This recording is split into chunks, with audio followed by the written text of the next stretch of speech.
welcome to phase 2. Okay, this is phase 2. It could be phases a minute, but phase 2 of reimagining public safety and police oversight.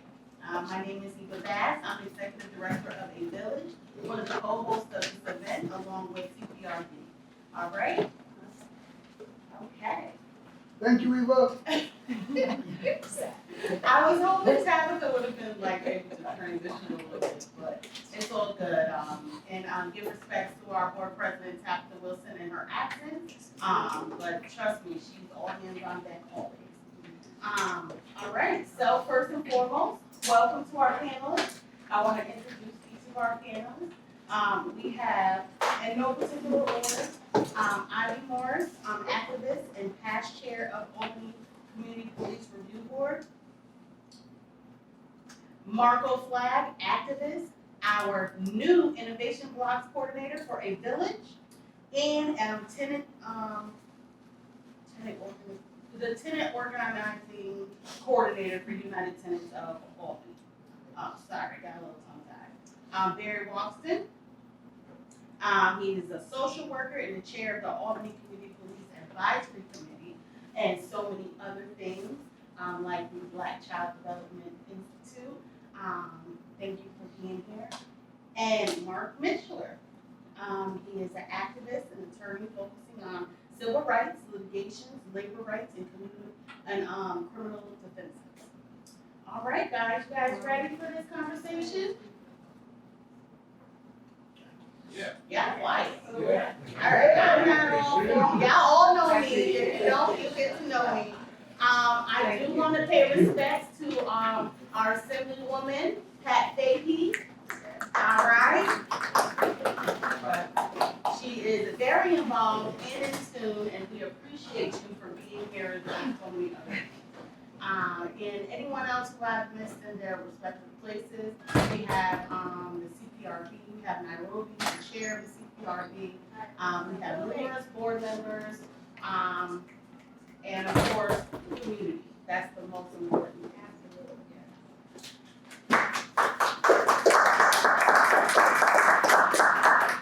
All right, so everybody wants to continue this conversation about police oversight and public safety, issues that we have had all over the city of Albany.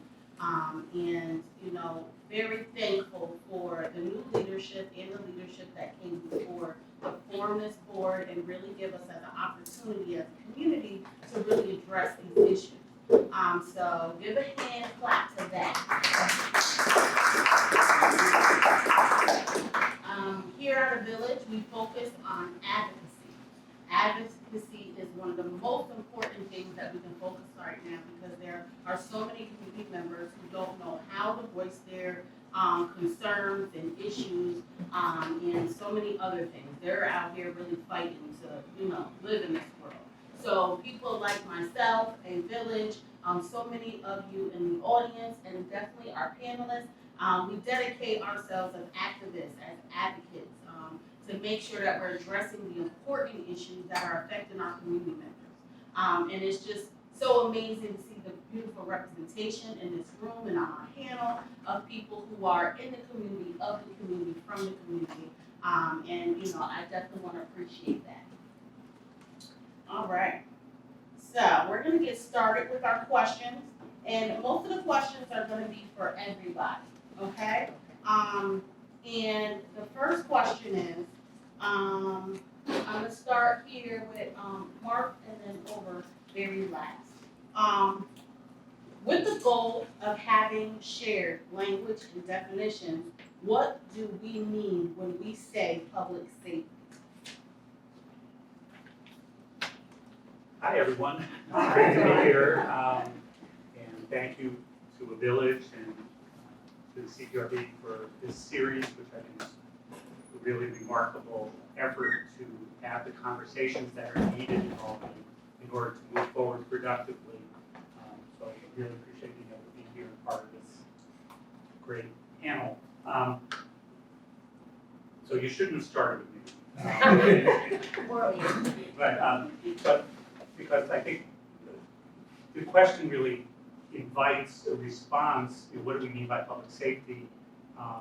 And, so I'll kick it off by saying, I don't even like the term or the phrase public safety, because I think because that is couched in and comes out of the derivative of a law enforcement view of how the world works. In other words, that we need some force that literally has the right ability to use force in order for there to be safety. And I like to think of community safety holistically, and what community safety means to me, and what I think we should be striving for and sort of have in our heads when we're examining any policy or any practice is how does this in fact relate to making communities empowered to control their own safety and their own well-being.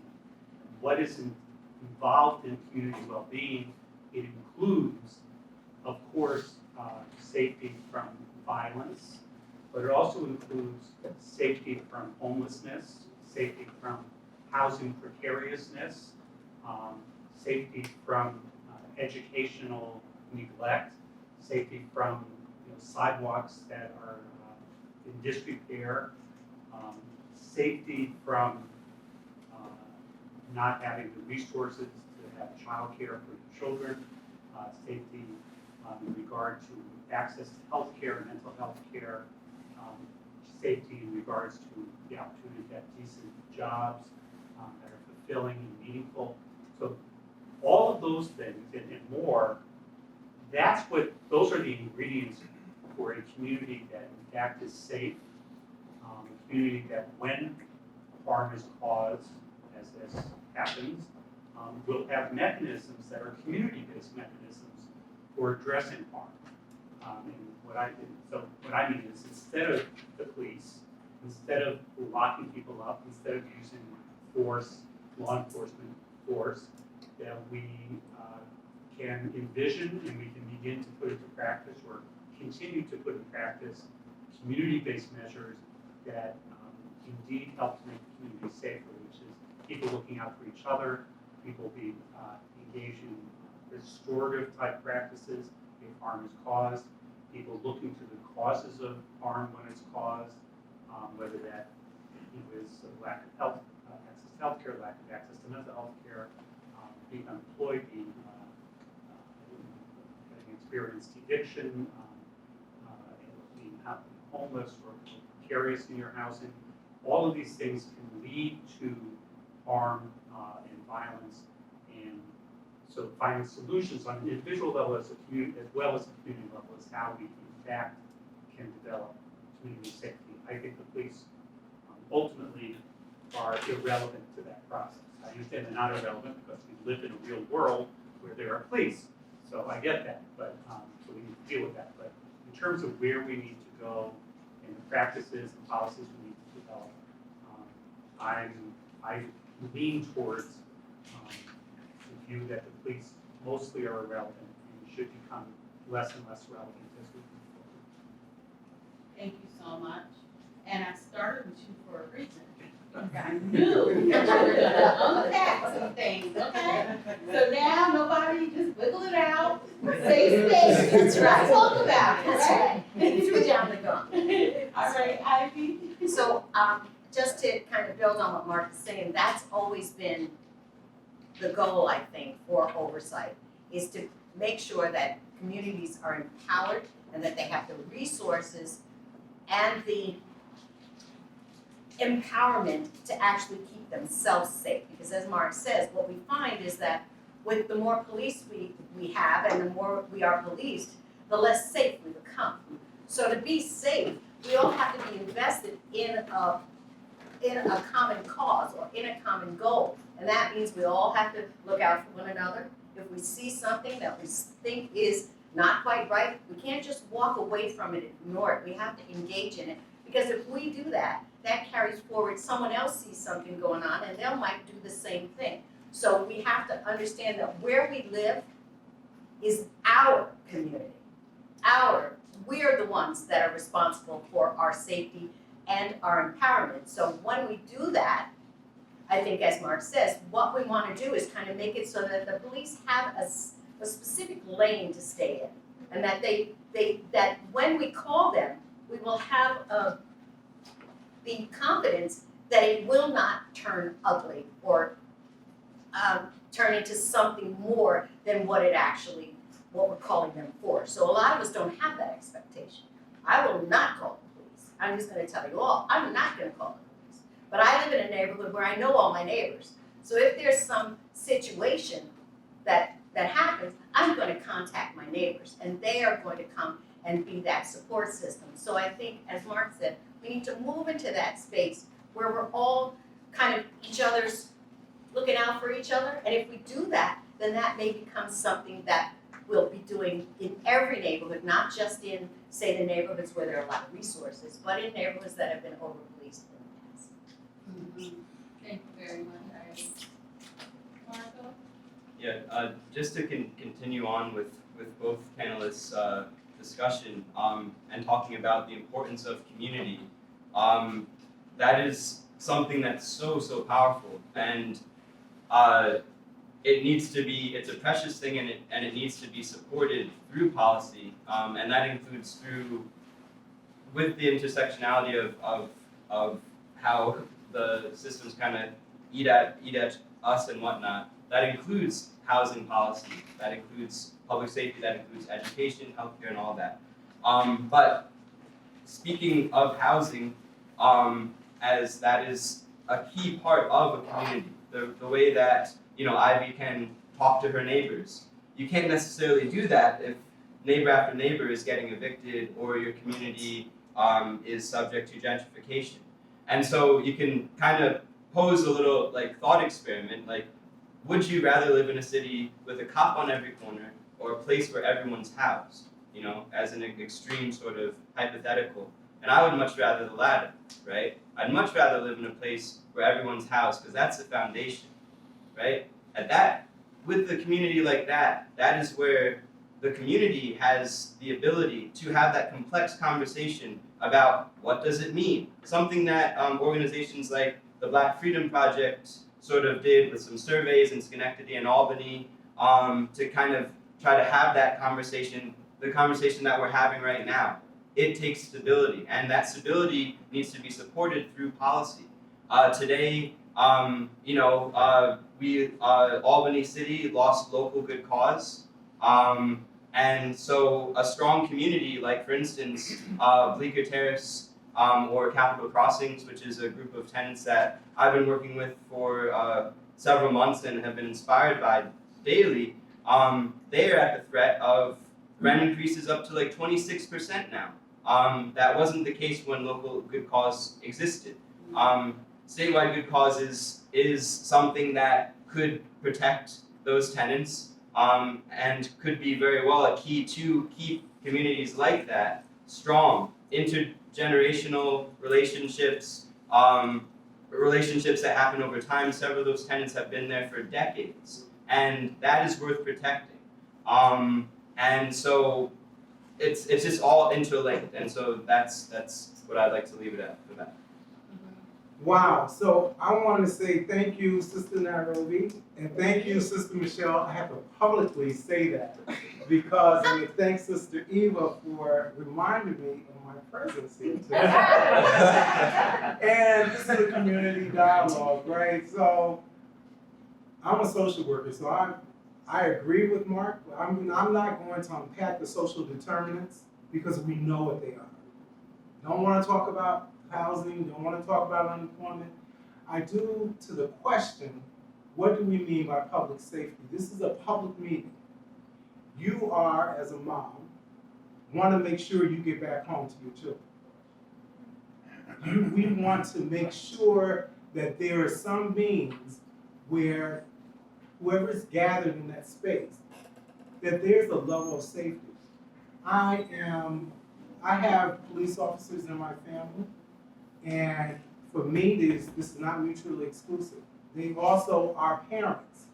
They are also family members. So I'm not caught up in doing this us against them. because they're part of our community. When I think about public safety at a very basic level, and to Mark's point, it should be inherent that it should be community because they are part of the community. You can't take that, move that away from that concept. And so I think when we try to create different paradigms for what we can do to involve professionals, because one, they are professionals. This is a profession. Understanding what their role is, right? And to Ivy's part, people stand in their lane. However, I'm just thinking about the cultural shifts within community. And just as we've had to pivot, just as I've had to pivot as a social worker, I can't stay in my lane.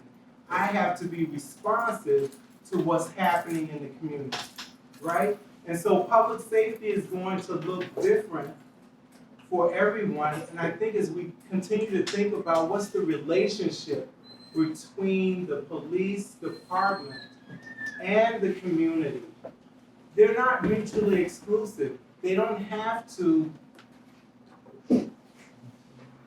separate themselves from being good stewards of their profession. And so I would just encourage us to think again, if we substitute the word to community safety, I'm going to tell you there are some communities, if I walked in Loudonville with what I have on now, I'm not sure how safe I would be, right? So communities is another subjective word. It does have us to think about what it is that the community should look like and what's the relationship to the community. And again, there's no wrong answer. It's just that one size doesn't fit all. We're looking at reform. We're looking at over-policing. No, we don't want over anything. We don't want to overestimate the suspension rates for Black and brown. We don't want that to happen. We want a relationship that is healthy for both the community and for their profession, and for them to be good stewards of that profession. And so if they are to help make sure that Little Barry is not acting out, vandalizing, and has to be picked up, then we want them to address it in a way that is going to get to restorative practice. But it can't get to restorative practice if we don't understand the relationship. Thank you so much. What I would add is, as a parent, in my community, I worry too much when my kids walk out the door, and my kids worry too much when I walk out the door. I get text messages, are you okay? Are you safe? Just call me, tell me, and I'm doing things like this, of course, for the most part. I'm probably gonna say something to my life one day, but the worry and the PTSD of seeing these real life circumstances on the news and on social media, and having that fear to go to the store. As a parent, hearing gunshots and not being able to sleep because I'm scared it's gonna come through my wall. So public safety looks like accountability to me. And it looks like accountability on us as a community, individuals, and most definitely within our government entities, including the police department. And so in this series, we focus on policing because it is the most highly funded, facet of public safety in our communities, right? Therefore, police have significant power and influence in our communities, and people across the country are engaging in conversations about police misconduct, violence, and future of policing. Do you guys have anything to add regarding that point? As basically, we're investing and allocating a lot of our dollars into public safety. Mark, you have anything?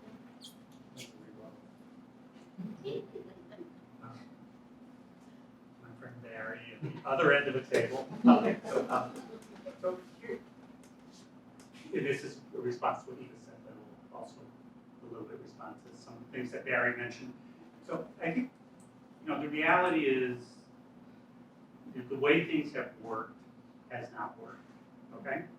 So the model of policing, or any model of policing that exists in the United States, because there's more than one, no model of policing in the United States has worked to make people safer, period.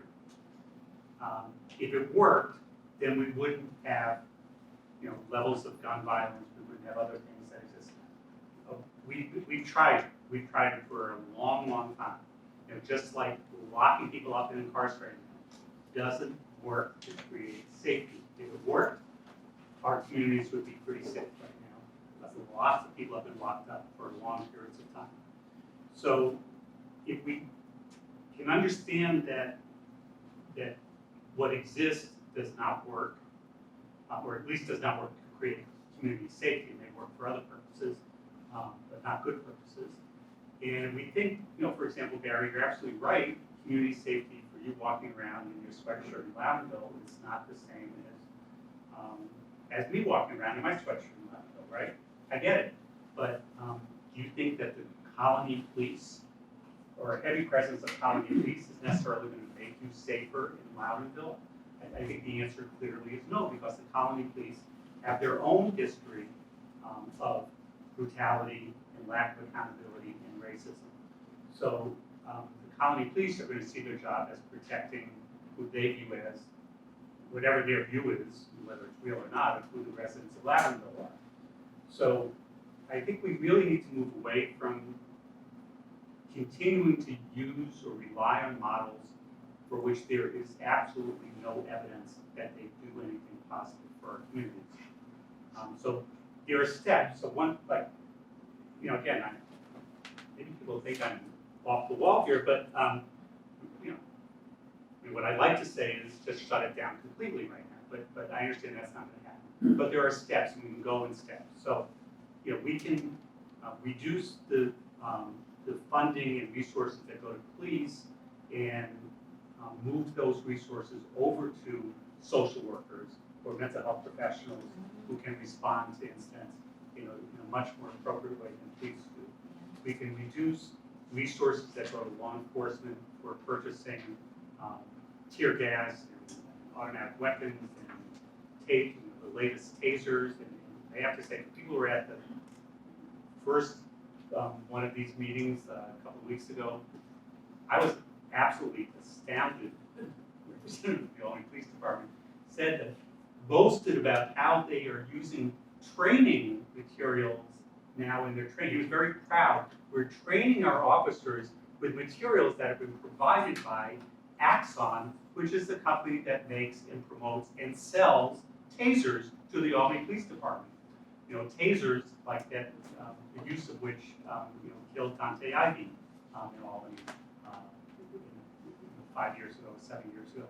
So, that's outrageous. So instead of the Albany Police Department not only buying tasers from Axon, but buying training materials from Axon, maybe we can actually have, reduce the footprint of the Albany Police, reduce their resources, and transfer those resources to any number of entities or programs that in fact will help to ensure real community safety. Thank you very much. Anybody else have something? I just want to say that what Barry talked about responsibility, I think that we also need to think about what our responsibility is to, as you said, bless you, as you said, to ourselves, to our families, to the people that come to visit us, that are out here in the community. What are the new ways that we can change the interactions that we have? And as you said, I feel like when I mentioned staying in a lane, police stay in their lane. Their lane is very well defined. Our lane as community members is we both have the same plan. We all want to get home safely. So do we start from there? Do we start with a plan from the fact that police want to be safe in their interactions and the community wants to be safe? What happens most of the time? The police go home. Community members don't always go home safely. So how do we work toward that kind of situation where we are at the funding that we have, the resources that we have, go to organizations that already exist that work on community engagement and education and that kind of thing. First of all, I think too that most citizens need to go to the Citizens Police Academy. I think it's really important that when you see that, no, I would just mean to understand Just where. like some PTSD. I know, I'm sorry, and I didn't mean to bring that up, to bring, I know, but what I'm thinking is that if there was a way, or Citizens Police Academy, not necessarily through the police force, but something where we know what it is, as Mark said, if they're being trained by people that are making the tasers, come on, how is that? Also, we know that they cannot police themselves.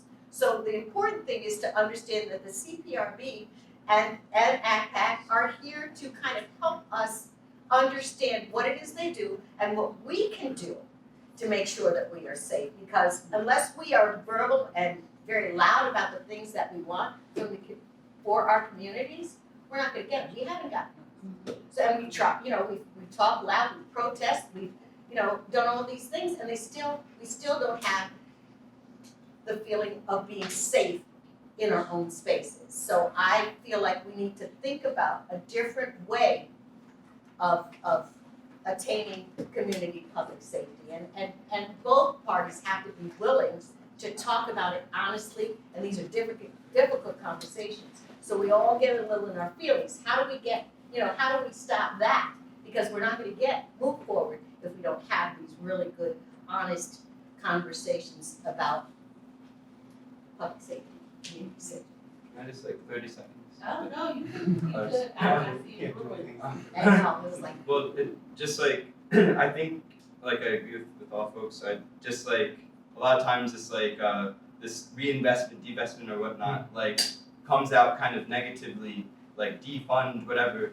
But let's look at it positively. Let's talk about funding, housing, funding, social services.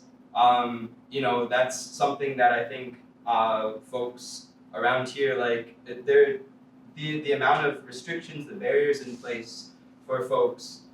There could very well be a community DSS review board to hold folks accountable for that sort of thing.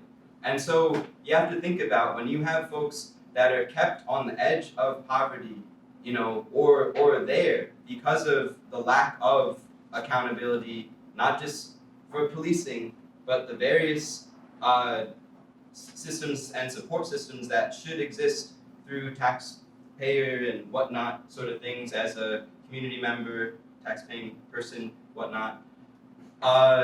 Those gaps need to be filled, and when they're not, folks are pushed into a corner to find a way, and sometimes that way, is a way that causes it breaks rules or laws or whatever. So in order to lessen that pressure, and it's intense pressure, every day, you could just go half a block, I'm sure, that way, and folks are living in places with no running water, with no heat, electricity. They don't want to call codes and things like that. What do you do in a situation like that, right? So just to say again, it's all interrelated, and so as easy as it was for the city to find ways to pay the back pay and whatnot, that $9 million and whatnot, and yet other community organizations struggle to get dimes, to make a spectacle out of receiving $100,000 or something like that. You kidding me? So that it needs to be completely, I think, flipped on its head. Again, housing, education, healthcare is the foundation. The policing is there, but that's something to assist a healthy community be even more healthy. We have so far to go, and we're getting it so wrong. So, let me just tell you, Sister Nairobi, that I went through the Citizen Review Police Academy, and I too was traumatized. However, it did allow me to challenge the officers in front of me when they did a historical perspective that was so BS and so wrong that they would promote that and or show it but had no understanding about it contextually, right? And so the absence of me being there, they would continue to do what they're doing. So Yeah, one, I was in that class it. when you Okay. spoke up. Okay. I was in the one before. all right, so yeah, I was traumatized too. And yeah, training needs to be addressed. And I would say let's not talk about, let's use the word reallocation of resources. Okay, I that's didn't say defund. Yeah, yeah. I know. I know. I said I'm going to use the word reallocated And of resources. just- I think they should be distributed and they should be evaluated and examined where those dollars and resources are going. I think the challenge when we talk about a community that is going to deliver interventions or support is always an issue of capacity, right? And so then we have to be intentional about investing in indigenous organizations. So I'm going to say specifically, if with here in Morton Avenue, and I grew up on Morton Avenue before it became Lincoln Square, it was 37 Morton Avenue, and I lived in apartment 6G. And so I am from this community, and we didn't have a village. So if a village is going to be the conduit, right? And they don't have the capacity, we have to be very intentional about putting the resources in there. So you just can't give it to SUNY Albany to say, Right. hey, got some researchers here, why don't you guys come and create some interventions for the little berries? No, right? We're going back to the same historical snafu that we are now when we think about institutional ways of thinking. So I think, when we think about reallocating these resources, we just got back our urban league. But there has been, for it to be the capital, not to have an urban league in the capital since 3 years ago, it's shameful, right? So that was the one who was addressing economics, housing, work development. We had an entity here that was stationed in A building. a building that we lost. So part of it is around, our being able to create these opportunities of success, to create or build capacity with the existing institutions. However, holding everyone accountable, right? And I think, Pat Fahey's here, someone want me Pat Fahey. I guess I don't because I know her and she's been on the board, that there are resources out there. We should not in 2023 in Albany say that you can't turn the lights on. Is it a stressed system? Yes. However, we are the most resourced state. We have lots of money in this state. I work for the Department of Health. We have gobs of money. Are we still impacted by health disparities? Yes. Are Black and brown people still impacted by HIV and AIDS despite the many interventions? Yes. Yes, yes, yes. Do we have to hold each other accountable and say, look, I need you to take advantage of this resource. If I need to navigate what that means for you systemically, then I'll do that because now we have peer navigators. Like we've created all these terms, all these roles for interacting with the systems. And I just think, yeah, we should look at reallocation and we should honor the fact that there are some institutions like CRB. Why have a civilian review board? What was the purpose of that? Because it addressed something. It needed to be there.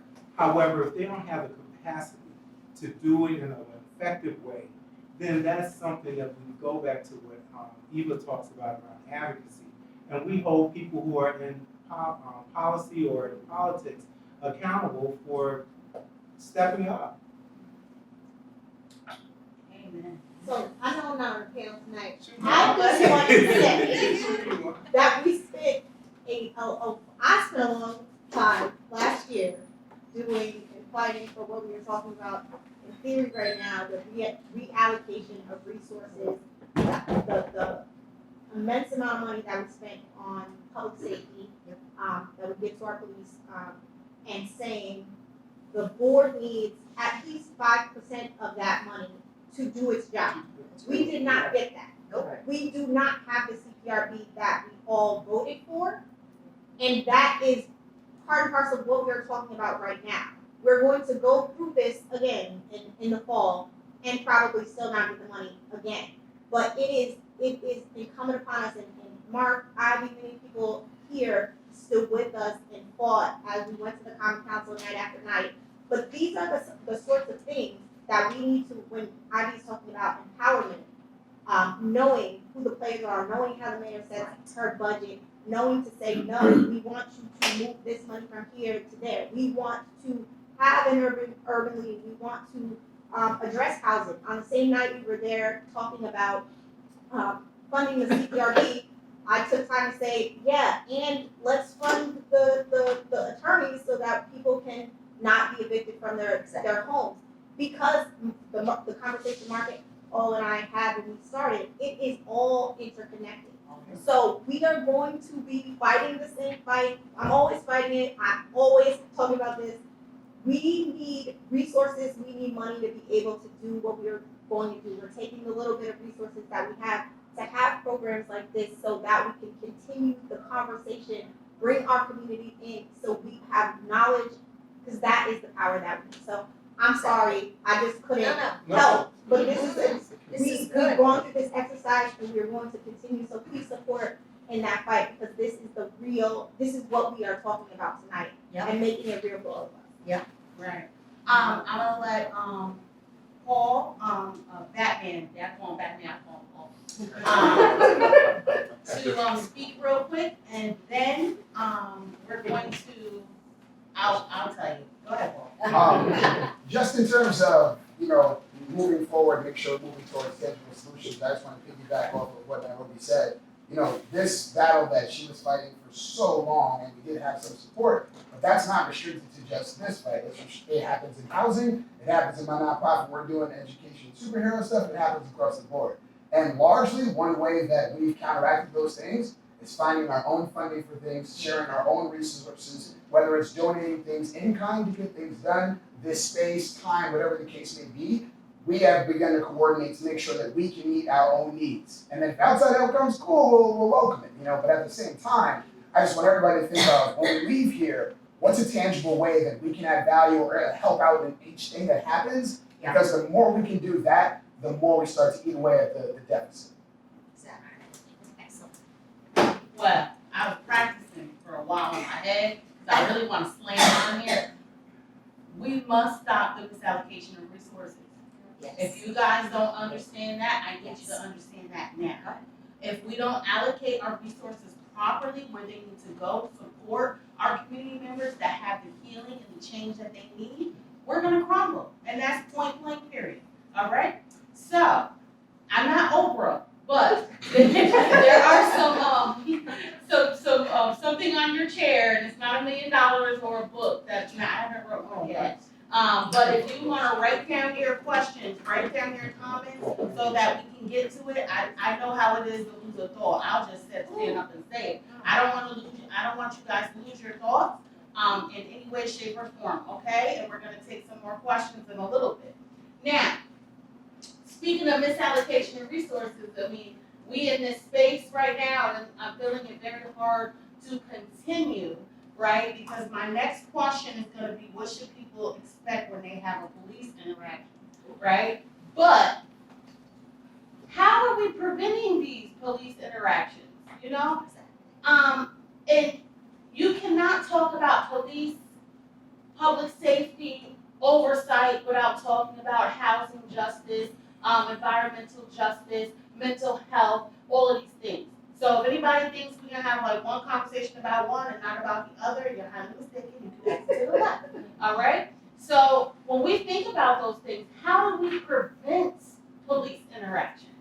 So I'm glad you're looking at me, because I don't mark runs. So, the worst thing you could do is get a social worker and then an attorney and then an activist and then an activist. It's like, gosh, you guys, I want to hear from you, young lady. No, I'm gonna do one of these.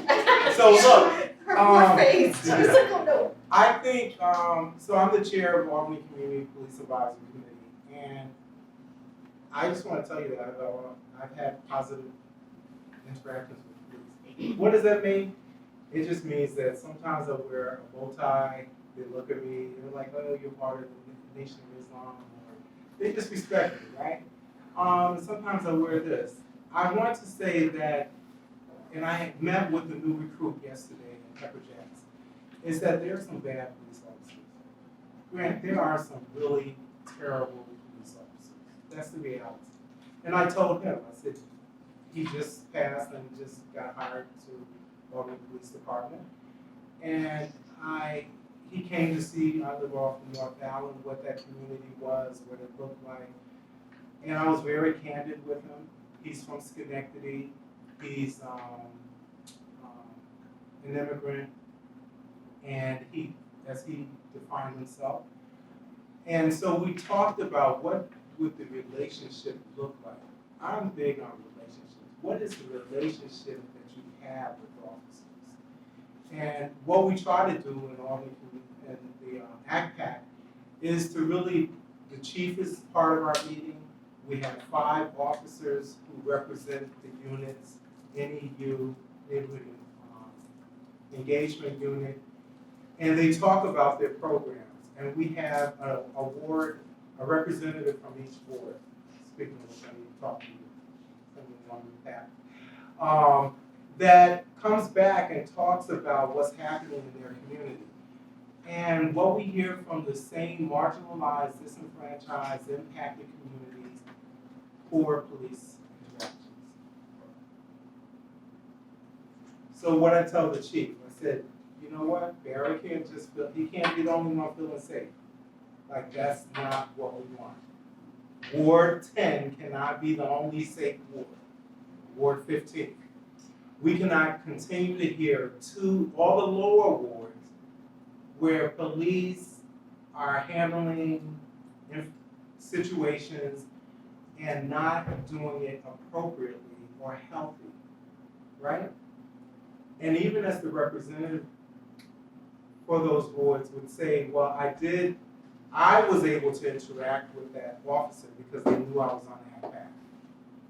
But suppose it was Barry.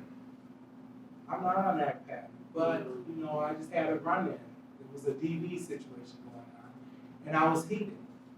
Is the police equipped to de-escalate? What does that look like culturally? I'm not telling you to throw me down because I did something that was wrong.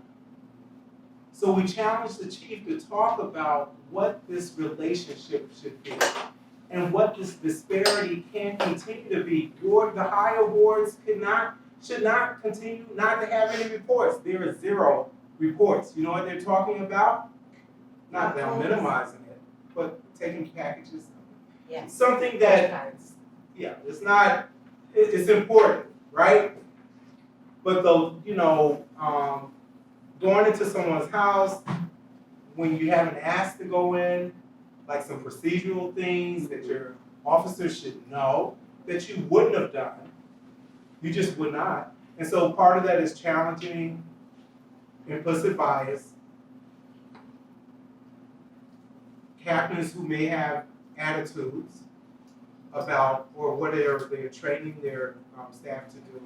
And so I can tell you at ACPAC, I'm always challenging the way people think and what the relationships are.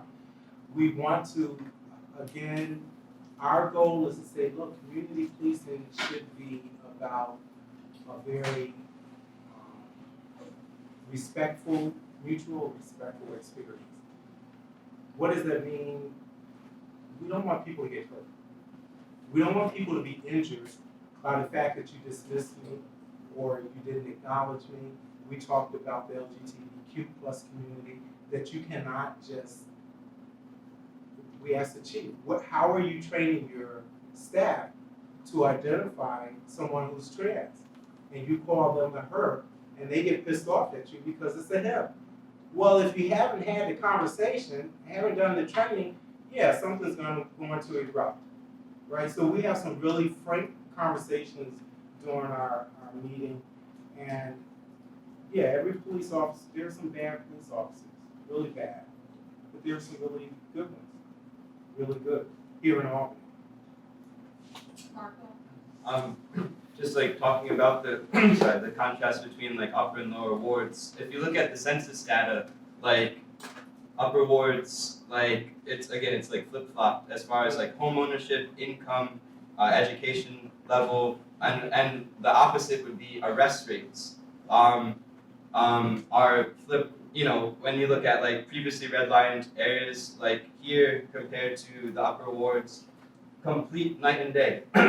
So I'm guessing you could take that same police officer, so we're talking about foundations and stuff like that. If we have stable home ownership and these higher incomes and all this stuff and all that stuff, what's going on? So that's just something I wanted to say. So with that said, I think a community member, you know, I'm not any like board or anything like that. I think a community member, any interaction that they have with the police officer should involve respect, but that doesn't happen to certain folks living in certain places.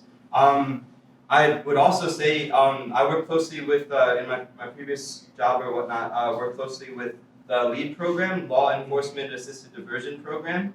And so that's a promising program that again can be, that depends on officers enforcing it or not, enforcing it or acting in, right? And so again, if you have this different behavior, maybe it's the same Officer Bob or Officer whoever who goes to Ward 15 and maybe they're going to offer a lead diversion, which wouldn't involve prison or anything like that, to a partying college student or something like that. But down here, there is no offer or anything like that. So what I'd recommend is that for all folks in Albany, if you happen to be in a situation or you know someone who has or may very well be in a situation that involves some sort of law breaking or whatever, potentially sort of thing that involves mental illness, poverty, forget the other one. But anyway, like mental illness, poverty, things like that sort of thing, these determinants, advocate for yourself for lead. Now, the officer will need to agree.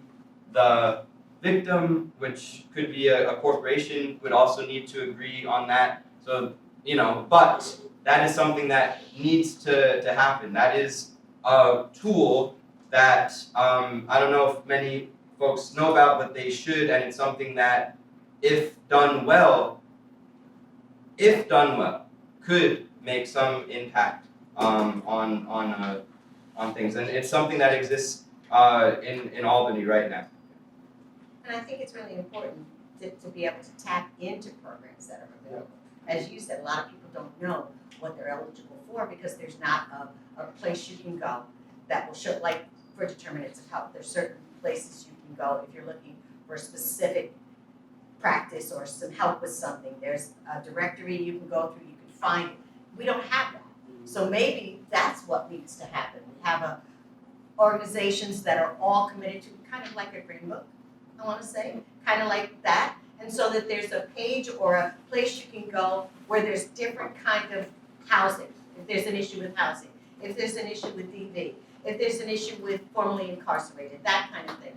And you're looking to re-enter. If there was a place where all these services or all these programs were amplified, then people would have better outcomes because they know where to go. Where to go to get help. Because if we need help, we have to really go through someone that's working in a specific field or someone that we met. We have to reach out. Sometimes it's cold. Sometimes you have to reach out to people that you don't really know. But if you have this one place where everybody can go to get the information that they need, then we're going to have these, as Paul said, we're going to have these things where we're we're taking charge and we tap into not only programs, but into resources, and collectively, you know, we have more power and more say about the things that happen to us. Thank you And that's to Barry and Marco and Ivy. So I think I'm going to make 3 points. I'm going to do it really quick because I just want to make 3 quick points.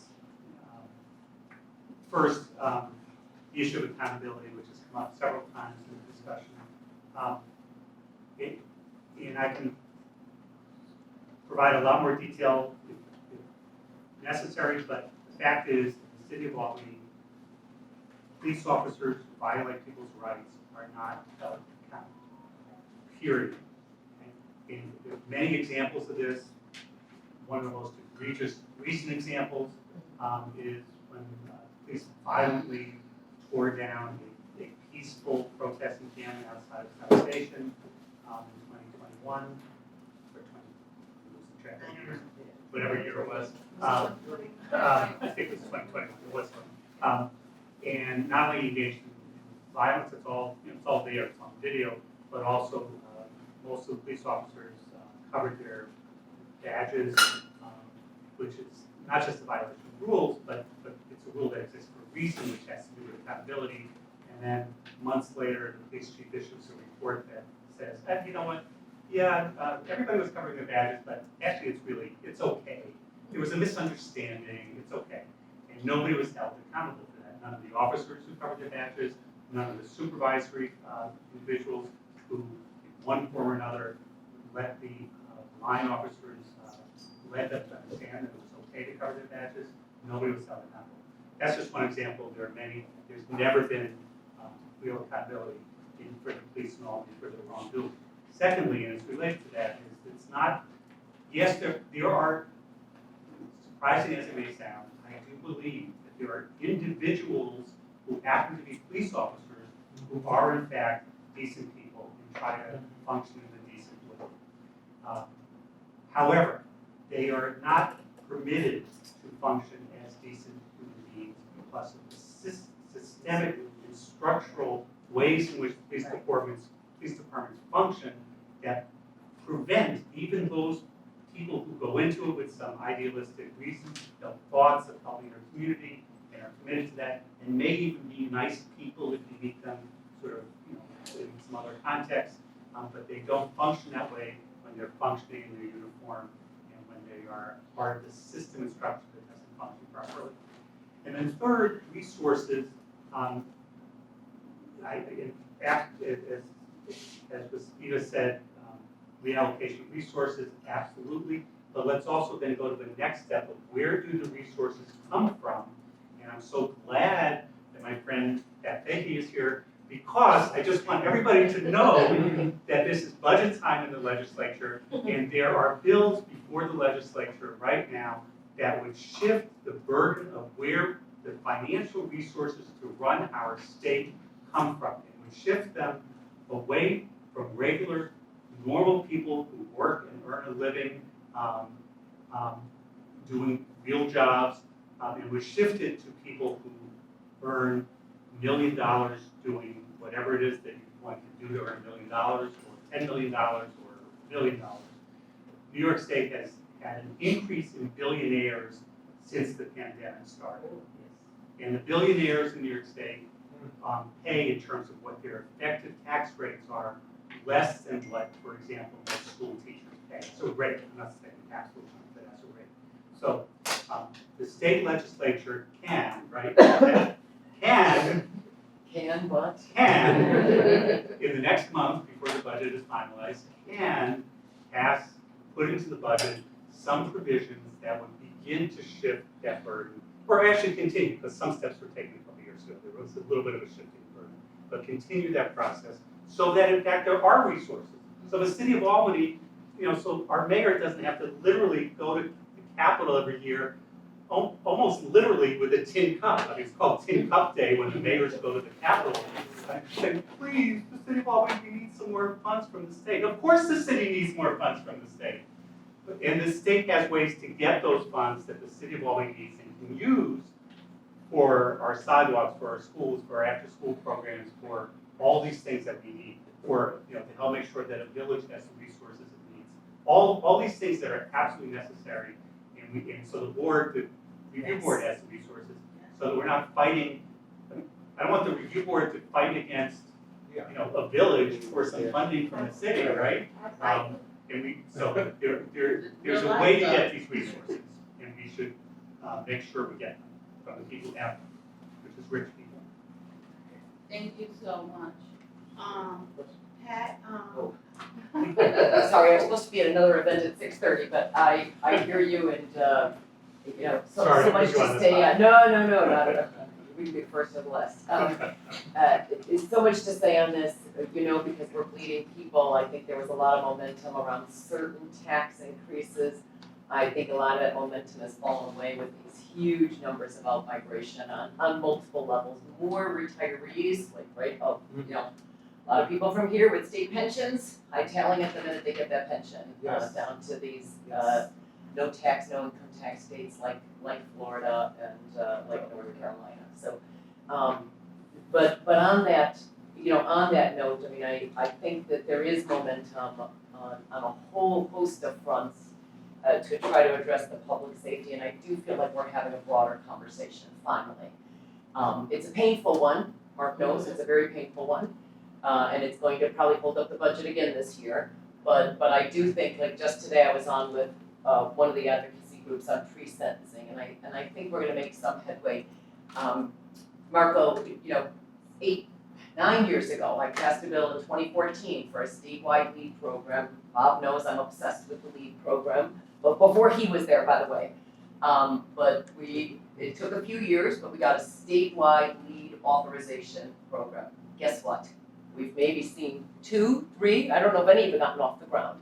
At that time, it was just Seattle and Albany. And I have been unable, we have a slight funding source, but we've never really been able to get a funding source. While I haven't been able to succeed on that, other diversion type programs have gotten funding, like these diversion stabilization centers. And I think you're gonna see, I think we put, oh God, I forget what, Mark, you may know what the number was that was put in last year. This year, there's numbers in the millions.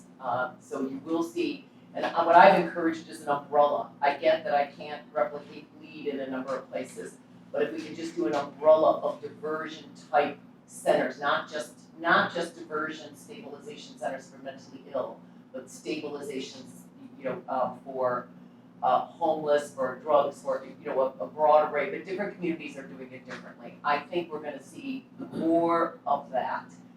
Are we there? No. And then just back on one of the 5 comments ago, I just want to address what about getting the reallocation of services. You know, every year, as you know, we try to get grants, right? We get some local grants. We've gotten a few more on nonprofit dollars. Myself and John McDonald, just one example, House of Hoops. Love Jamal Hood. Anyway, I think we got that grant at least 2 years ago. I'm not sure they've seen 10 cents of it.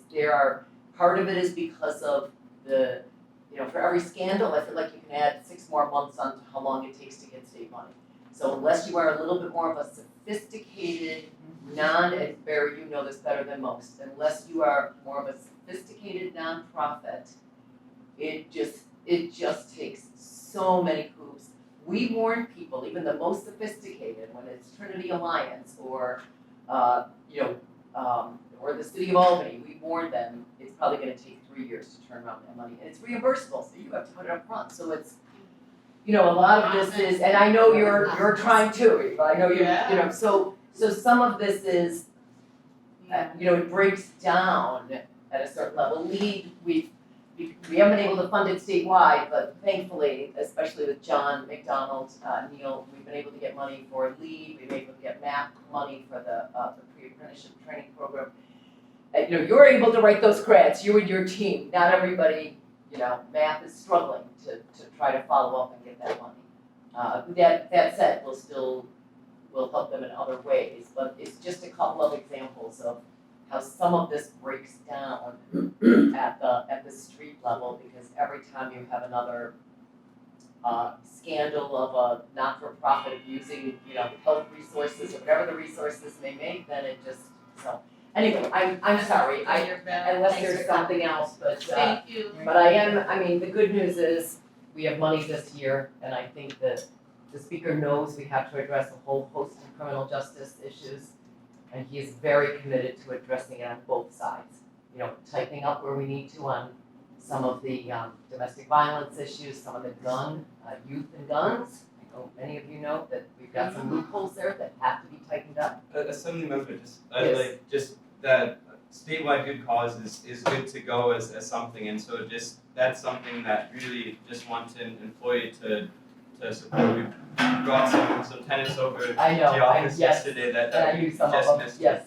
But that would just be something to really think about. Like, these folks are facing these crazy rent increases, and so really would need your support with that. The governor, I know, and the governor, wants the housing compact, which has a lot of resistance among our, I happen to like it, but has a lot of resistance in a lot of our suburban and rural, not rural, but more suburban, especially downstate suburban outside of New York City, huge resistance on Long Island. You're gonna see a whole housing package. Might not be called good cause, in fact, Pam Hunter, the bill sponsor, is one of my favorite members, quite frankly. I think you're gonna see a different name and some changes, but you'll see a whole package of housing. Whether it gets everything you want, Marco, as you know, there's problems with the bill, but she's already written she's already working on some amendments to try to figure out something, and I've talked to her and the housing chair. You'll see a whole package. Whether, I don't think the governor's gonna get all of what she wants in the housing compact, it may get all thrown out because of the backlash, but I think there'll just have to be some type of huge compromise on all of the housing issues. Mark, you may have more insight on that from your side, from the Senate. Thank I mean, I think it's. We're gonna get good cause this year. Yeah, I think, it might be a different name, disclosure, slight changes. I work for the senator, who's the sponsor of the good cause bill. Yeah, with Pam Hunter, who I just referred to. Pam is the Yeah. assembly sponsor. I'll say that, I agree, I think that some form of, Yeah. something akin to good cause with some additional protections for tenants is very likely to be. Yeah, and they're already working. I've talked to her, the assembly sponsor, Pam Hunter, extensively on this, and I think she was just texting in a different manner. So, you will see something, Marco. Is it going to be everything? And I know there's frustration with me on that. I'm always happy to talk more on it.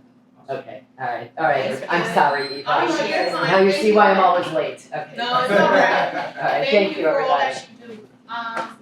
Yes, so, bottom line is advocacy is key. That's it. Being present is key. Speaking up is key. Showing up is key. You understand? So, after these conversations, we need to show up and support Marco and other organizations that lobby at the Capitol. We need to show up to more forums and conversations. We need to show up to council meetings and assembly meetings, because strength is in numbers, and we need to show up and we need to show out, and it's time to cut that out, okay? And I hope you guys see this in live too. We need to vote. And we need to vote. Yes. So in my notes, as you guys were talking, we used to have a hub on Clinton Avenue called St. Joseph's, right? Yeah. I remember I utilized that facility, and I could walk in there anytime if I needed food, if I needed housing, if I needed somebody to give me directions. Yeah. That's closed down, all right? So many other organizations are closed down. We can all name so many, right? So we don't have the spaces, we don't have the resources to really do this work. And it's Women History Month. So Nairobi, I know that, I'm gonna uplift you. I know you're gonna make $1 out of 15 cents, That's it. but why should you have to? That's right. Thank you. Yes. Thank you. All right, yes. Why should we have to? This country is built on the backs of our blood, sweat, and tears, and making it do what it do, how it do. We made a whole cuisine out of scraps called soul food. You understand what I'm saying? And people crave it every day, traveling around the world to get to those restaurants. All right? So at the end of the day, us as people, especially the most marginalized people in this community, people of color, right? We need to stand up, and we need to work together, we need to support these entities and these organizations, and we need to be consistent on strategies to be able to accomplish this tearing down of the systemic procedures and laws and policies and legislation that continue to oppress us. So allocation of resources, create solutions to overcome the barriers of access to information, and we need to advocate for ourselves and vote for proper representation. That's my summary so far. Now, as we continue, because we can't be here all night, when we talk about police interaction, right? When somebody encounters the police, because even me, I don't know, I done had the police pull me over to my heart went down. I'm thinking I'm about to be Sandra 2.0. And the attitudes that I get. And I remember one case, I was still working for the mayor's office. And I'm like, you know who I am? No, they brought me to tears. And it said, I don't care, tell your boss. Like that, and shrugged it off. I've been thrown out of places in the middle of the street, right here in the South End, and haven't been able to get the support. I called the police and I was criminalized when I was a victim.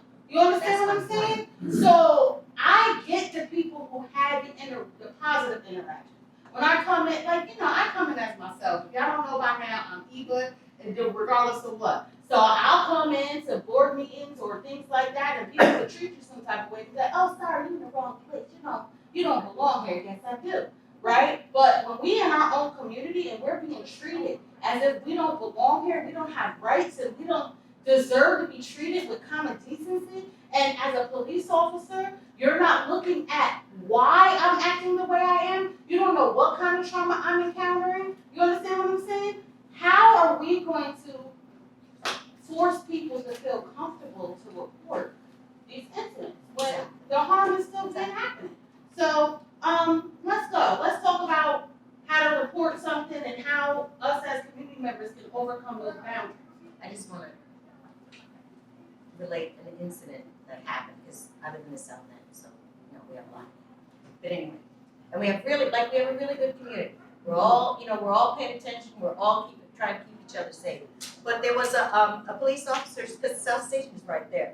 So there was was walking the dog. A bunch of us were walking the dogs together during COVID, and a police officer stopped two young men in their car and had pulled them, took them out of the cars, and they're on the sidewalk. So we're walking by, a couple of us, and we're like, what's going on?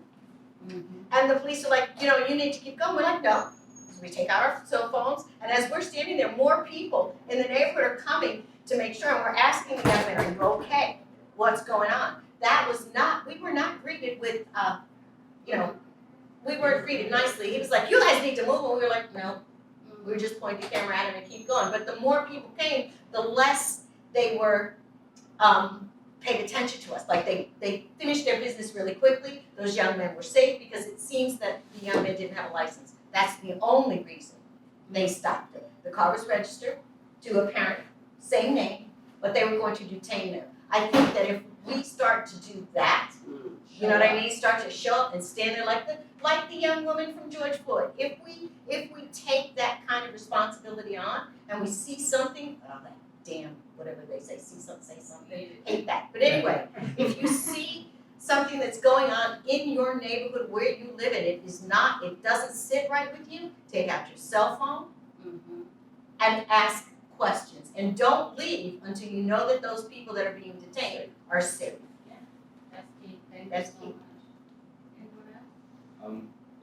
My previous job, we received and this is kind of before CPRB got the powers strengthened for investigations and things like that. There are times when we were getting more police complaints than the CPRB, because when you do a CPRB complaint, and this is again before now with these expanded powers and things like that, you have to really be out there. You have to put your name out there. You have to appear in front of the police and this and that. There's this process and things like that. And at the time, anyway, so folks feared retaliation. And that was why it was so important that Proposition 7 or whatever it's called, Yeah. like to give CPR the teeth, the strength, the budget that it needs and deserves, and to kind of show folks like, yeah, like, you know, the community member registered a complaint, it was investigated robustly, and we got results. You get things like that, that positive impact, you're gonna get more folks using that service, and so it's fantastic, although I know it's a fight. Another thing though, like that, again, the previous job was, you know, Albany is kind of, right, like, we get APD, we also get county sheriff, we also get state troopers. So CPRB, I guess, has oversight over the APD, but then what happens when the sheriff come in and are stopping people left and right on Eagle Street, like by Lincoln? Every morning I'd see that. There is a department of the out of the Attorney General's office called the Law Enforcement Misconduct Investigative Office, LEMIO, and that office has oversight over all state and county police. They don't have oversight over the troopers. Of course, like we talked with them over a year ago, whatnot, and it's like kind of a small office and things like that. They did do like they investigated systemic issues in the NYPD at some time, so they will take action. But again, like with any sort of case you bring to the AG's office, it kind of has to be maybe like a systemic issue. So that's again why, if they're getting it from Albany community members, that the sheriff, like many complaints from the sheriffs, from Albany County Sheriff, from the APD, again and again and again. You know, register a complaint with CPRB, register a complaint with LEMIO, and doing that will be tracked somewhere. And if it's determined as a systemic issue, it can be investigated using that department with state power. Again, I think also though, like with making complaints with CPRB or whatever we want to call them, is important as well, because those are official complaints as well. So what happened when folks were complaining to us because of fearing retaliation and keeping it, that wasn't registered by the city. So Albany could say like, oh look, APD is great. We only registered two complaints with the CPRB. Like, so nothing happened. So it's really important for not just for the short term, and I know, you know, but also for the medium long term to report if you feel disrespected. The tools that we have and fought really hard for at the city and also at the state. So CPRB and that LEMIO thing, you can both make those complaints online. Before, I don't know if Barry's going to, I want to pass this around for people to look at, because it's relevant to this issue of keeping track of things that people. This is, it's like a little binder that shows the history of people in Albany fighting for police accountability. It only goes as far as like 2016, haven't updated it since then. But it's amazing the decades in which people in Albany have fought for accountability and respect from the Albany Police Department.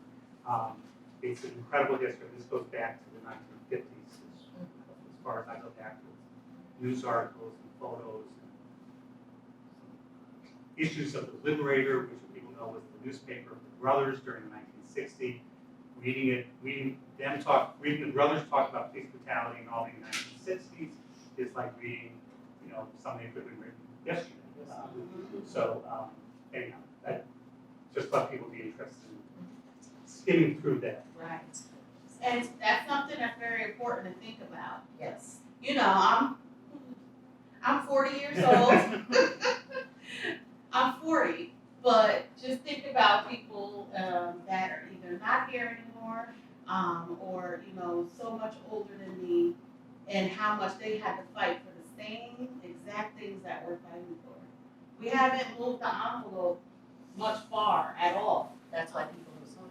Yeah. Yeah, the town hasn't moved, but I was here when Corning was mayor. That's all I'm going to say. We had one mayor for how many years? 41. Okay. I'm not as old as my mentor back then. I did want to address one thing. Are you all familiar with the Department of Neighborhood and Community Services? The new Yes. program Yes. that Mayor Shan just started, right? No? Okay, 200 Henry Johnson Boulevard, Elaine Kane. And to your point, Ivy talked about a directory. They hired 5 ambassadors, 5 navigators, to be a resource to the community, to certain wards, is the subtext, right? And 50 to 70,000 apiece. there was a, 50 to 70,000 Salaries. salary The salary. apiece of each of those 5 people. What do they do? Well, exactly. Duplicate, efforts by nonprofits, but go ahead. right, so they are a community resource, they're hired, can't get rid of them, they're civil service. Okay, this is under the mayor, they're at 200 Henry Johnson Boulevard. What you all need to do is just utilize the service, right? It's called the Department of Neighborhood and Community what? Community services, Thank right? And they went through the whole process, opened it up for job, for applicants. But to your point, when you talk about the director, they are actually the ones who direct types of services that a person or a community would need. You just call them. They are real live people. Are these people from the The you. community? That's what I was wondering. Yes. They are from the community? Not Yes. necessarily the community they're responsible for. Come on, Barry. They're from Albany. right? So they're from Albany, basically? They're from Albany, Okay, yes. so they're hired from Albany. And how is it different from your council member? Who doesn't get as much money to, I'm just saying. Point of clarification, are these appointees or No, employees? these are Employees. Okay, so they went through civil service? they Yes. have to- Mhm. Okay. You had your opportunity to apply for those jobs. Well, if you know me, you know I'm interested in one city I job. do. Okay. I know. Then you know this, then you know that that's not the job I'm interested in. Okay. Well, my point, the point is that, again, here's a resource, right? We can say it works or it doesn't work. We can make sure that entities know about it so that we can, again, hold people accountable, the city. The reality is that it was created. And resources are there. Like, I just don't want to, I work for the state, so I know how hard it is systemically and institutionally. However, there are resources within the state. I cannot not say that you can't get something. There is Child Health Plus. There's just a myriad of programs, right? And there's something that either you talk to the right person or get to know the right person. This goes back to advocacy.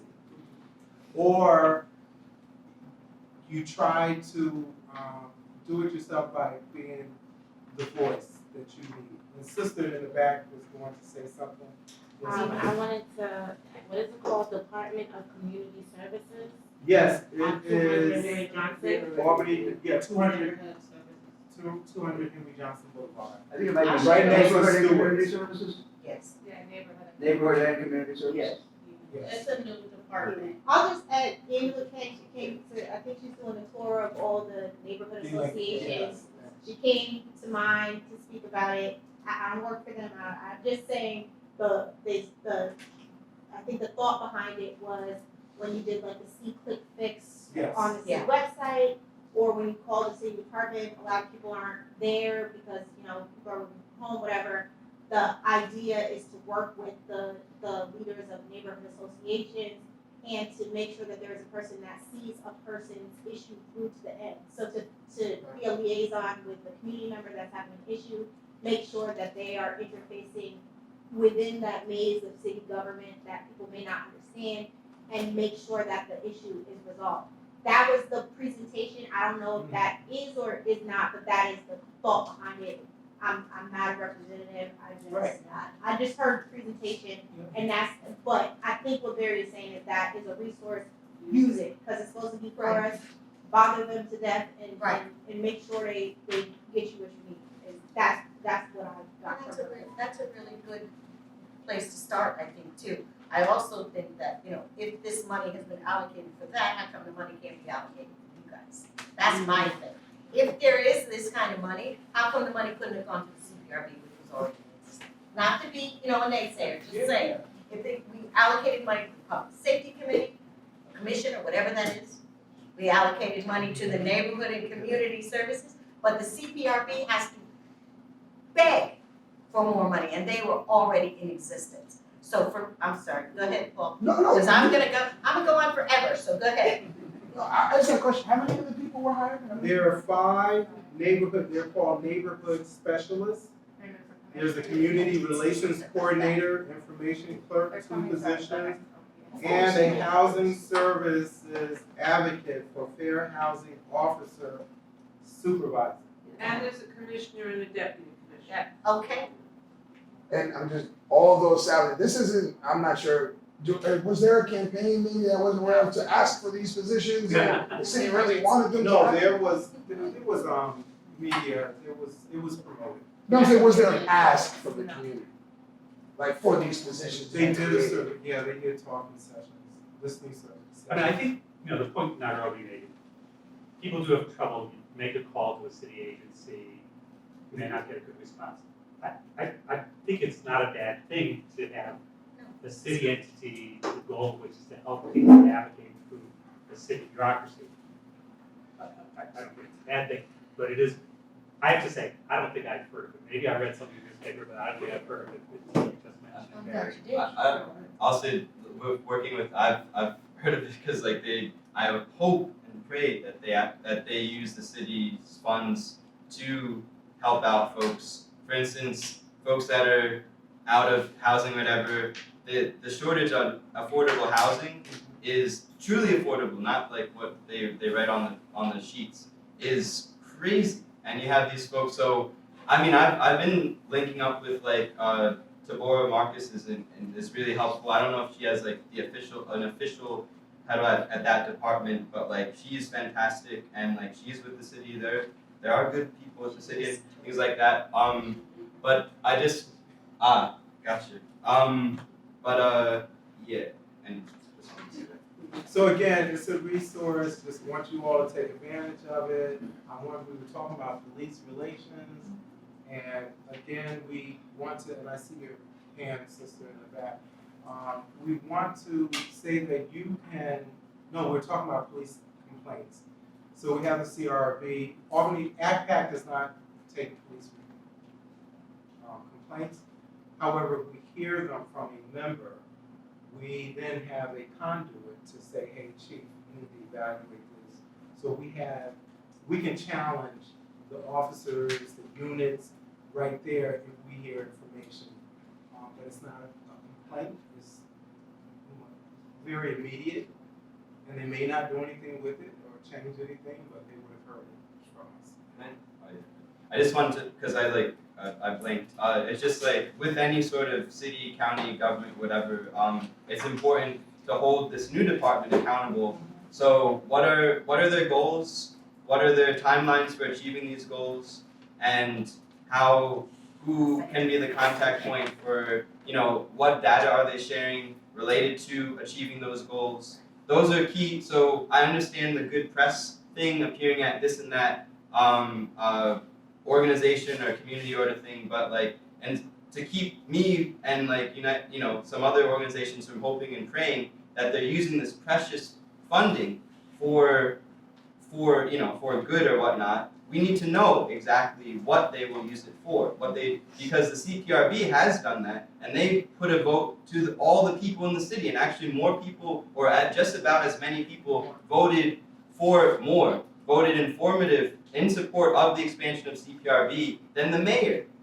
So, and yet the mayor's withholding, tighten those funds on the CPRB, but letting it go to something that can be controlled. Yeah, it's a fight. It's a fight. It's a fight, and it's a deeper conversation. And I think that what we can do as a takeaway here is to make sure that we're present to support the conversations going forward, to support the work going forward. The sister in the back. Share your question. Mimi? Hey, I'm gonna try to address this as short as I can, but I really do feel like on both ends, police and the community like needs mental health evaluations and mental health, because police, you know, they're people just like the community, and I think they're both facing mental health issues that make them react in the community and react to how they react with each other and their views and where they're coming from. Also, like if there was ways to like integrate the police in the community where the police knows the community on a more personal level. Like I feel like if they knew our kids and if they knew the parents on a name basis, like they would hesitate to hurt them because they'd be like, oh, that's such and such kid, that's such and such mother, that's such and such. Like, is there a way to like build a relationship between the community and the police? And to get out of the car. So they got, I'm sorry, they have to get out of their cars to do that. Right, So, yes, like you said, they like, you have know, to like the walk like they police- used to. The Yeah. police should have more training Yes. on social Yes. interactions with people. I feel like as bad as it may seem, because they shouldn't, like a reward system, they should have a reward system, even though like they shouldn't be rewarding them for good behavior, like, you know, police of the month, and like just incentive for at least report, like I don't know, things to like make them to make them feel good about being good people. Right. Like, or like, you know, even though it shouldn't be that way, but I definitely feel like mental health is a big thing. And in our community, like, you know, we do deal with a lot of poverty, so that affects the mental of the person, and influence. It's just terrible influence. Like, I feel like people need, like, even though there's churches in the neighborhood, like, I don't feel like they're doing a good job in, like, restoring people's faith.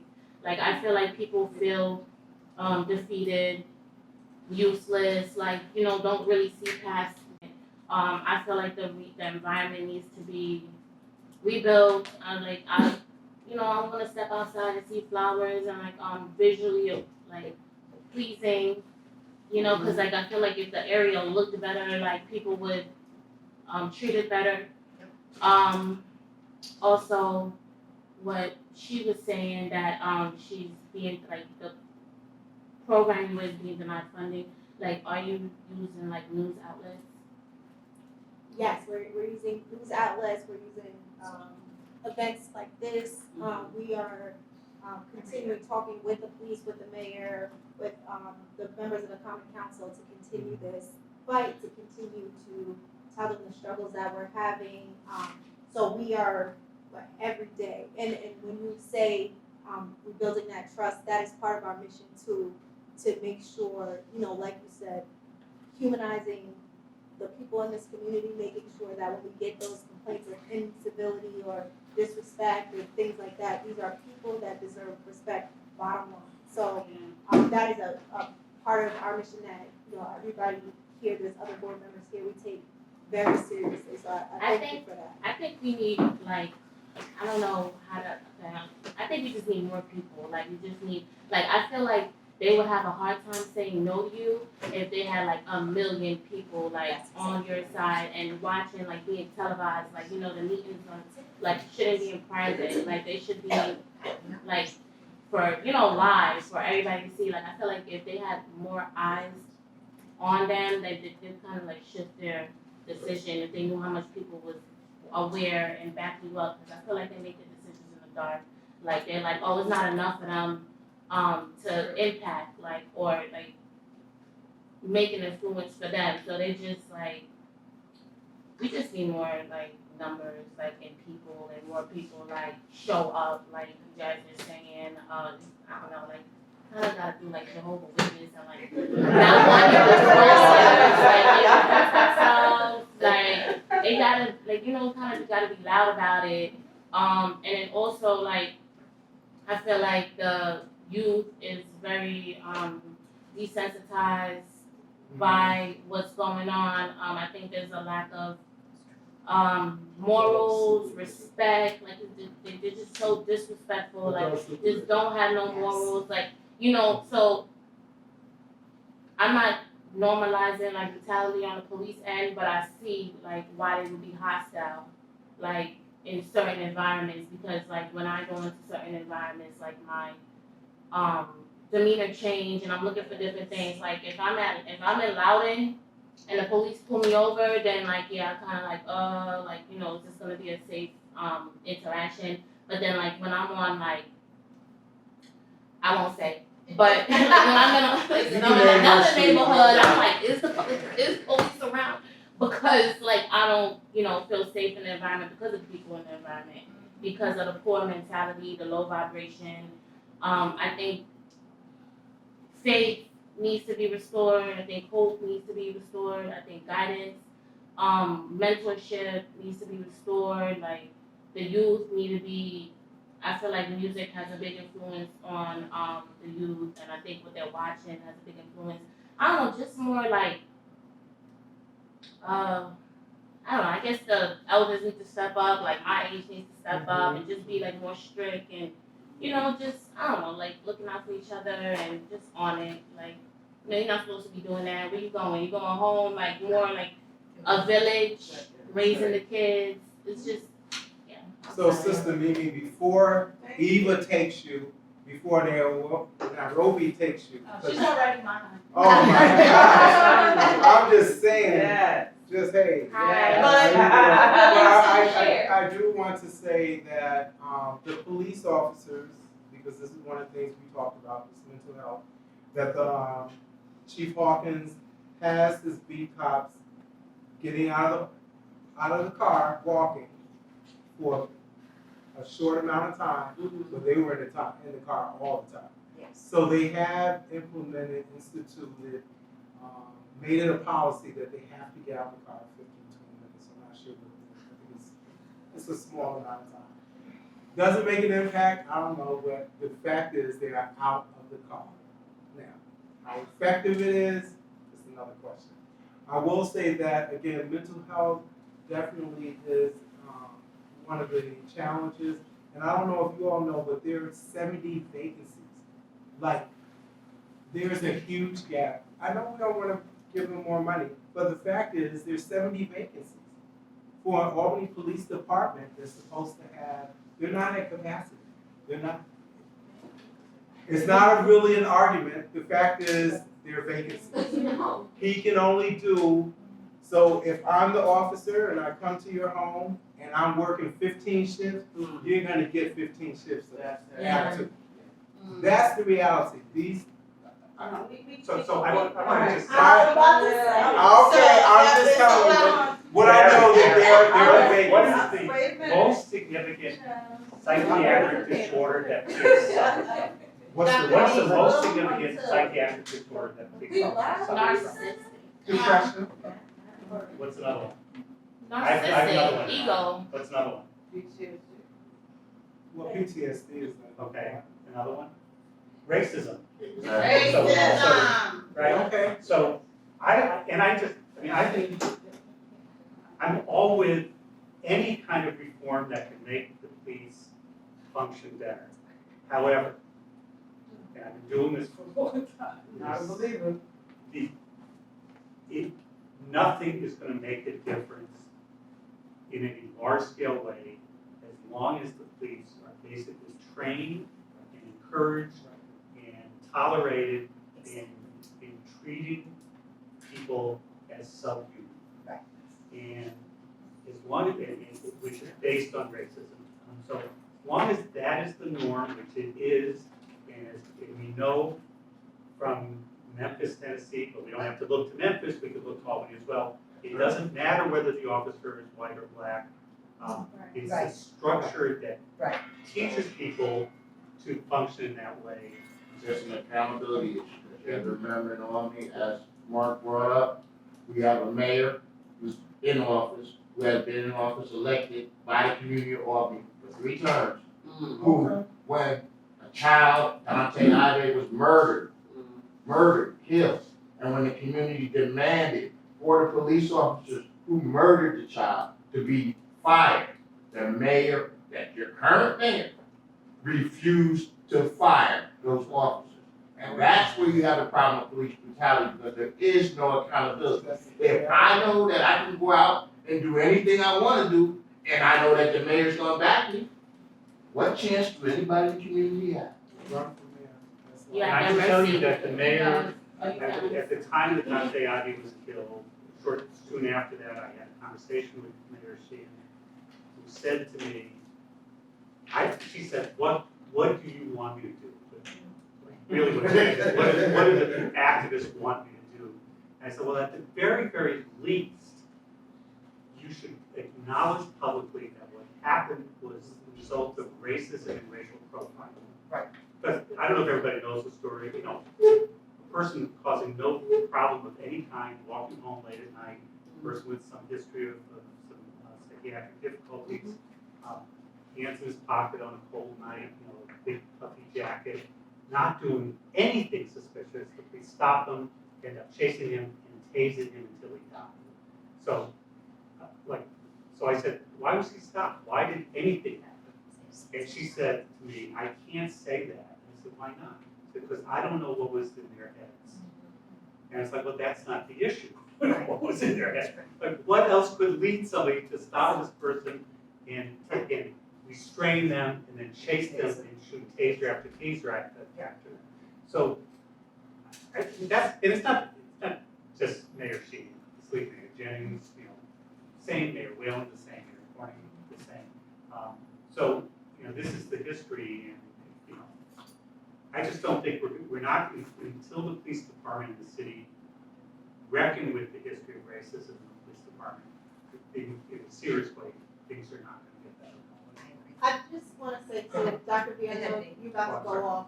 Before No, I we- wanna hear Dr. B. Well, I gotta say, before we leave this room, every room that I'm in, when I talk about PTSD from the CPA class, let us not internalize racism and let us not internalize this idea that there is something inherently wrong with the members of our community, Black and brown people, that deserve to be treated in a certain way.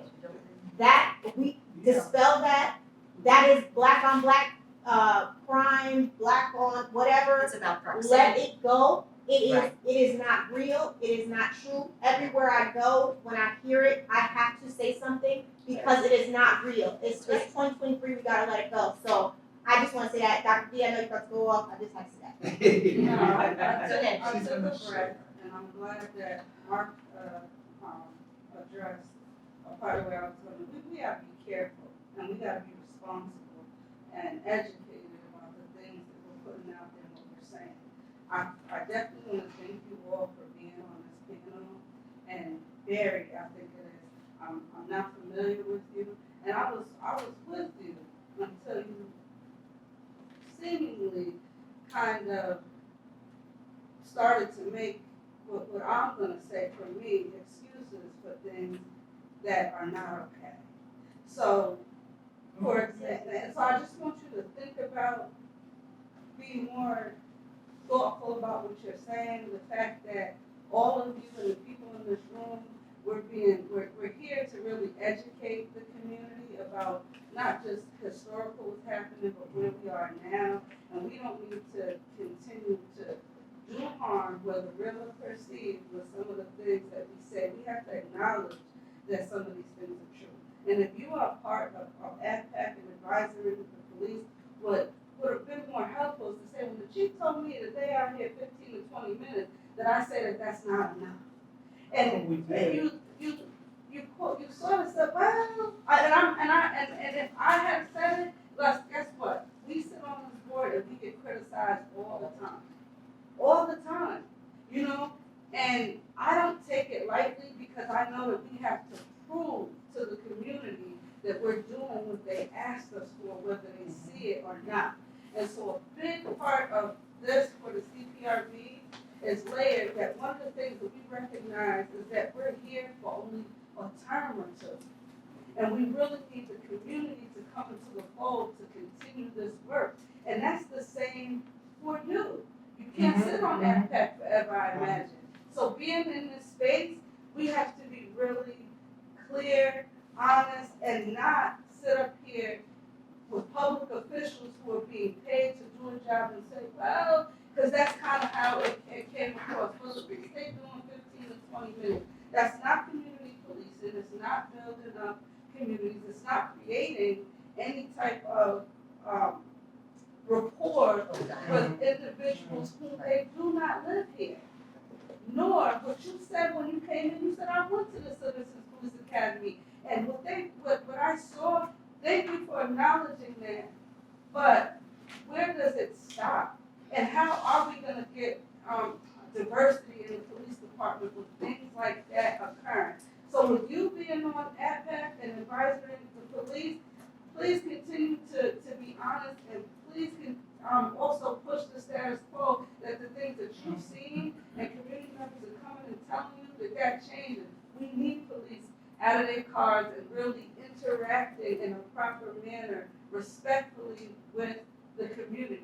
But they need to be educated as well about what they should and shouldn't be doing and understanding the community that they don't even live in. Absolutely. I just want to say, the board talked about that at great length for years, that it was really important that police officers spent time or lived in the communities that they policed, and that if they could not do that, then we were never going to get to a point where we were a whole community. So I just want to say thank you for that, and I also want to say the CPRB, as Vanita and Nairobi and all the members say, they work hard every day. They don't get paid. They're going to get a stipend, which we fought for that. But the most important thing is that these people that are working in law enforcement are paid, straight out paid, okay? Right, so it's not so much about doing the right thing, it's about getting a paycheck. So we need to kind of think about, as Vanita said, how we project as people in the community, what we say and what we want to see as far as accountability, and make sure that we're speaking in a way that the community members want us to speak. So if we could be on the police force and understand that we could be our whole selves and our culturally, then we join. We can't. So that's why we're not good. Because again, like Memphis, and I'm sorry I go off a lot, I'm gonna slow it down. If the issue is not race specifically, the issue is policing. How did policing start? It started by getting black folks back into slavery. That's what they were for. So if they are a state-sponsored force, they're going to do what is good for the state, not necessarily what's good for the community. And I think that that's the way we're going to have to look at that. We need to get some kind of public safety entity that actually reflects us, not what's already established. Something that reflects us, that shows, as Nairobi said, that honors our humanity and our cultures. I just want to add on to what Ivy said, more so than even a paycheck. The police have a duty to act in a certain way that stems from the Constitution, everything else. Members of the community have laws that they have to abide by. They don't have a duty that they owe to the police. Right. It is not, the power dynamic is not the same. When we talk about somebody being tired from shifts or whatever, and how can you expect it because that's what you have to do. That is a duty. Own that, know what you should be receiving from the people that are members of this government that are supposed to protect you. They have a code of conduct, all other sorts of things. But there is a duty, that is the relationship. It is not, we don't owe them the same thing that they owe us. That is just fact. So I want us to be talking in truth. I want us to be speaking with empowerment to people so that they know what to expect. And when someone that owes you a duty does not perform in that way, please call me or please tell them to their face to act differently towards you. So I just want people to know that and leave here with that power and that understanding of what that relationship actually is. So with that said, I would like to say, thank you, Dr. V. I would say that again, as we look at systems, that one person, one voice doesn't matter. And I flippantly said that 15 minutes, hey, that's what we get. is the message that hopefully someone will step in and say that's unacceptable, because it has been said it's unacceptable. However, if one understands an advisory committee, we can only make an advice. We advise them that that's not good, that's not healthy.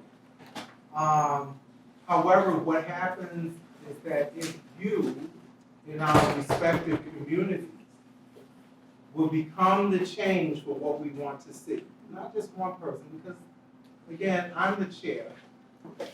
What has been not happening is that the wards that need the voice, because I'm not the voice for every ward, but I can guarantee you that the higher wards are present, and they do not have my lived experience. And they're saying, and they say something totally different. And I'm going to continue to be a good steward in regards to ACPAC and making sure that it's actually the organic stuff that I do behind the scenes, right? It's the calls that I have at night that people don't know about. It's all those things that we have to do that becomes a huge burden and a lift, right? It's calling the common council person, not in the meeting, outside the meeting, that continues to happen. And so if we all understand, again, when we're sitting in these seats, it's a huge responsibility. However, when we think about the macro part, the 15 wards, and then no representation, it's not to give anyone an excuse. However, I will speak for my ward, because I was appointed for my ward. I'm not gonna speak for another ward.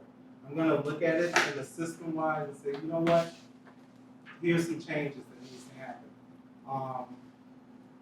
There's a lot that we can do differently, and I think very often at public meetings, we're preaching to the choir, right? And so all of you all who are not on a board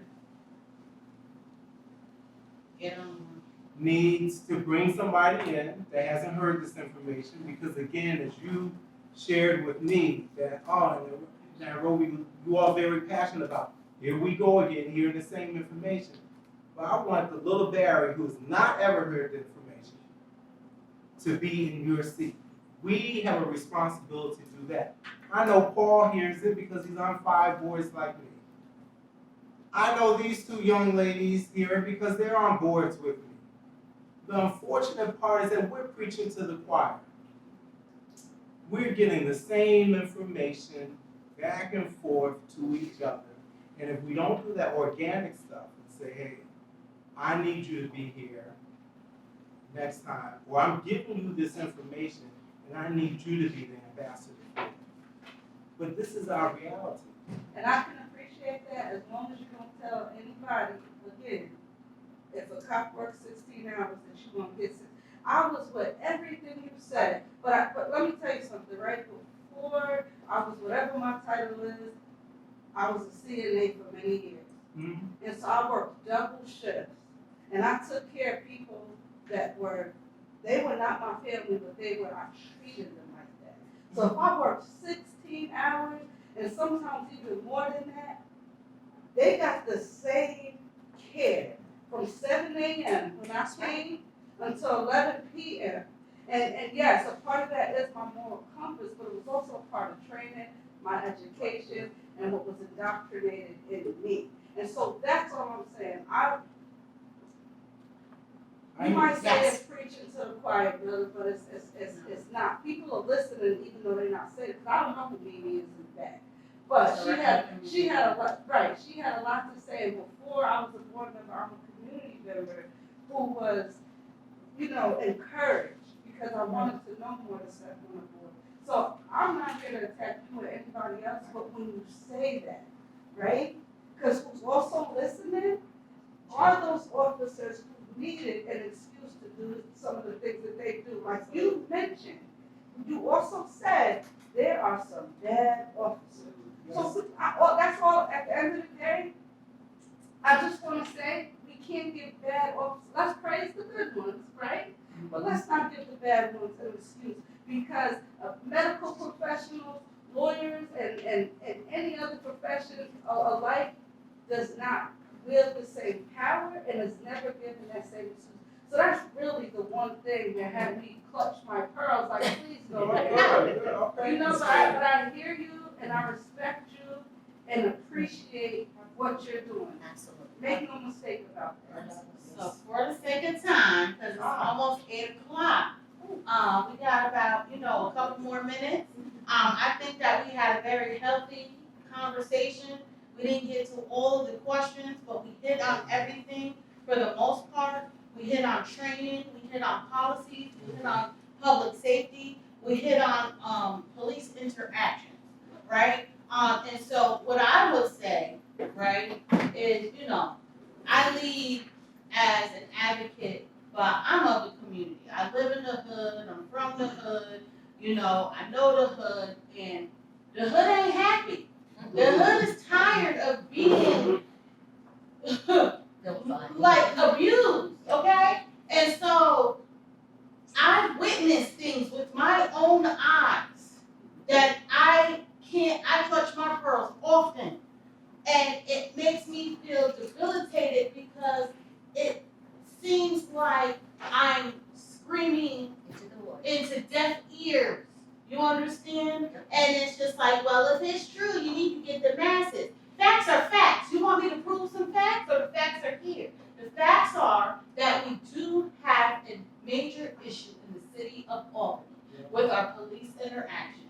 The fact is that there is community mistrust, that they don't feel comfortable. I've spoken, Paul, I'm in the inbox. Okay, I'm trying to get the people there. I can show you my text messages. There are people who call me crying, call me angry. Who do I talk to? What do I do? This, that, and third. I filled out this paper. I called this person, and they just get away with it. They don't take their time in the nighttime to come sit down and have this conversation. They already lost hope. You understand? This is people of color. These are Hispanics. These are black people. These are homeless. These are people who you can't tell me. There's people, listen, police should not be judging you about how you look, right? So there's times that I have to leave the grocery store, my wig ain't on, I got the bonnet on, I gotta go get the ingredients for, my masterpiece, and I probably look a hot mess. You might not treat me the same way if I got my little wig on and little button up, but from a police officer, I expect to be treated with respect. I expect to be protected. I expect to be heard. You understand? And that's the main issue here, is that the people in our red line areas in the city of Albany, across the country, across the world, do you understand? This is not just an Albany issue. Across the world, because of the color of their skin, and because of the communities that were created by the racist and biased systems and policies and laws. One time a police officer came to my house. At the same time, I had a teenager that was having an issue, and I was my neighbors were bugging out, had all the right to call. The police officer had the nerve to tell me, well, you make the choice to live in this neighborhood. I almost kicked him off my steps. Because how dare you?